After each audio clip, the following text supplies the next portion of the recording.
Pemirsa Metro TV Lampung, Anda masih bersama kami di Bedah Tajuk Lampung Pos. Di segmen kali ini kita akan membahas berita apa saja yang hits dan trending topik di multiplatform Lampung Pos.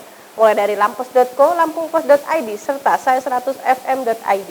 Dan saat ini sudah ada 5 berita trending topik di lampos.co, diantaranya hujan masih berpotensi guyur Lampung sepekan ke depan. 492 ASN tinggalkan Pemkab Lamsel tahun ini, 3 dari eselon 2. Dihadirkan di persidangan, staf keuangan Unila beberkan pendapatan Karomani CS. Warga Kedamaian minta pemerintah perbaiki jalan berlubang. Terakhir, Pemkab Mesuji bangun jalan menuju desa secara bertahap. Oke, hujan ya, masih cuaca ya yang kita bahas besok itu trendingnya cuaca di lampos.co. Ternyata memang kita rasakan juga, ternyata hari ini juga hujan deras kan gitu ya.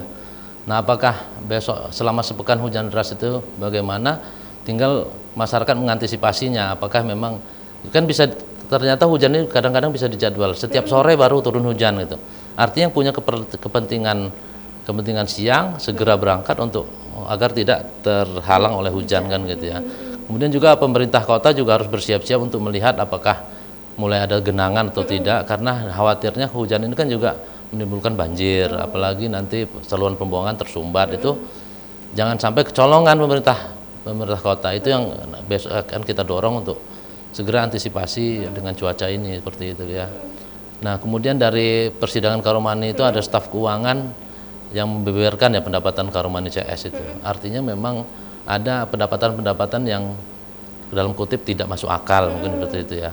Seperti misalnya transfer, bukti transfer, kemudian keberadaan kemarin yang terungkap juga emas batangan seperti itu ya. Nah, itu diungkap oleh saksi di persidangan kelanjutan dari kasus suap penerimaan mahasiswa baru jalur mandiri Unila ini gitu. Kita beralih ke lampungpos.id. Yang pertama, Kemenak susun jadwal pelunasan DP calon jamaah. Instruksi Jaksa Agung agar jaksa kawal dana desa. Operasi pasar mulai digelar. Lampung sambut Anies secara menyapa.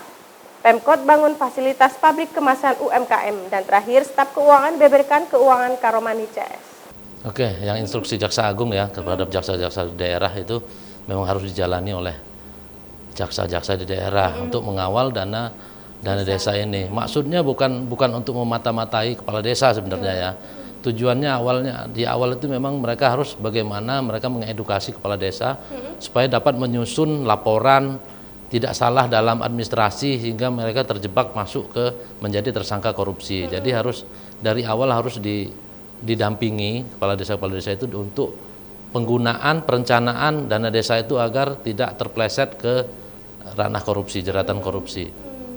Ini sangat bagus, artinya memang desa-desa juga harus ini menyambut baik ini dengan keadaan ini, karena memang sekarang ini sangat rawan, banyak sekali orang-orang yang sampai akhirnya dari gara-gara kesalahan administrasi mereka terjebak gitu dengan jeratan korupsi. Itu harus dihindari benar gitu ya dan mereka ya.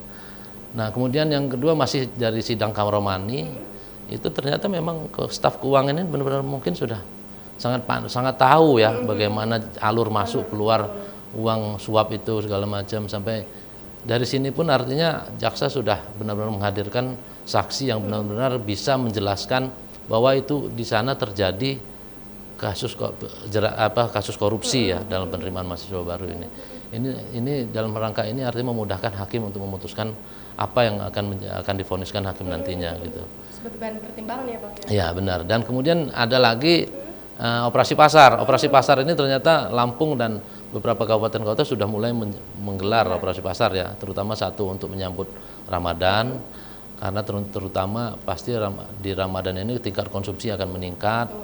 Kemudian mereka menyambut sementara keberadaan barang juga harus dipertahankan mereka gitu, jangan sampai hilang di pasaran sampai kemudian. Nah, inilah operasi pasar inilah satu-satunya untuk menekan kelangkaan barang. Pemirsa, kita beralih ke saya100fm.id. Yang pertama, Naura Ayu nyanyikan lagu Vina Panduwinata, 5 BTS ikut temani rekaman. Orin, grup musik ska Indonesia, kolaborasi dengan band Jepang. Waktu Maghrib menjadi film Indonesia pertama di 2023 yang tembus 1 juta penonton. Rekomendasi drama Korea terbaru Unlocked. Terakhir, Brave Girls resmi bubar, rilis single Goodbye sebagai perpisahan. Oke, Nora Yunita ya.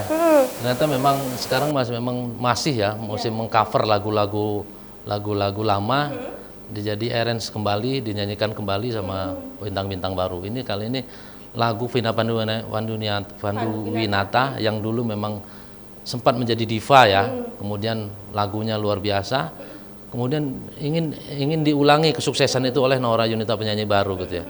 Dia akan menyanyikan lagu judulnya tentang cinta. Ini dulu hits di tahun 80-an, Vina Panduwinata. Sekarang dia mengcover lagu itu, dan ini dia punya energi baru karena ternyata rekamannya ditemani oleh 5 anggota BTS ya. 5 personel BTS K-pop yang sekarang ini memang masih jadi rujukan anak-anak muda. Makanya ini dia punya semangat baru gitu. Nah, ke depan memang lagu-lagu cover lagu ini memang bukan barang haram lagi gitu ya, bukan lagi ini memang sudah bukan tabu lagi, ini memang sudah keharusan. Orang-orang ingin mendengar bagaimana kualitas musik dulu gitu ya sekarang, apalagi kualitas musik dulu itu masih dipercaya bahwa masih baik gitu dari segi penataan lagu, dari lirik mungkin ya. Ini yang menciptakan Chrisye ini yang menciptakan, dan sempat di awal-awal dinyanyikan oleh Chrisye sendiri lagu ini. Nah, ini dan di cover.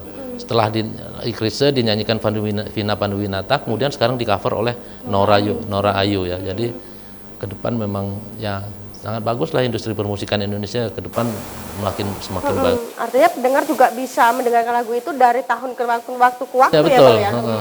Artinya walaupun bukan dengan arrangement aslinya, saat ini liriknya sama, cuman arrangement yang berbeda gitu ya. Tentunya dengan mengadopsi teknologi yang ada sekarang dan mungkin musik-musik yang sekarang berkembang gitu. Baik, Bang Aan, terima kasih sudah hadir di studio Metro Lampung. Pemirsa Metro TV Lampung, demikianlah tadi bedah tajuk Lampung Pos. Jangan lupa untuk update informasinya dengan membaca Harian Umum Lampung Pos, serta kunjungi websitenya di lampos.co, lampungpos.id, dan dengarkan Sai 100 FM, serta kunjungi websitenya di sai100fm.id. Saya Nurjana bersama kru yang bertugas mengucapkan terima kasih dan sampai jumpa.